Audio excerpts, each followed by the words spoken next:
ওর সম্পর্কে আমায় বলবেন না, আমি বারেবার বলছি, ঘোরাঘুরি ব্যাপার। ও ছক্কা সম্পর্কে আমায় বলবেন না।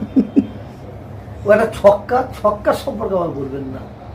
ও যে বলেছে আমি এমন ওই এই দেশে ইংল্যান্ড জার্মান অঙ্গ জায়গা আছে না, আল্লাহকে শপথ করে বলেছে, মিথ্যে কথা বলেছে, যাইনি, মিথ্যে কথা বলেছে।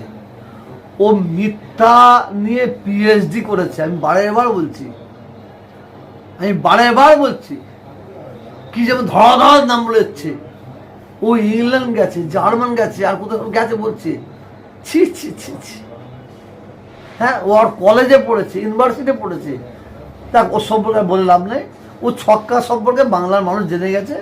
আর ওই ছক্কা সম্পর্কে ওই কি বলে আমাদের আমডাঙ্গার মানুষ জেনে গেছে। আমডাঙ্গার মানুষ ঘাসে মুখ দিয়ে চলে না, ঠিক জবাব দেবে। আমি আবার বলছি বাংলার মানুষ তুলাবাজদের বিরুদ্ধে ভোট দেবে, সরকারের বিরুদ্ধে ভোট দেবে না। অত্যাচারীদের বিরুদ্ধে ভোট দেবে, সরকারের বিরুদ্ধে দেবে না। যারা মুসলমানদের 5টা বছর কুড়ে খেয়েছে, তাদের ঘরে এবারে মুসলমানরা ক্ষমা করবে না, ক্ষমা করতে পারে না, এটা বলতে পারে আপনাকে।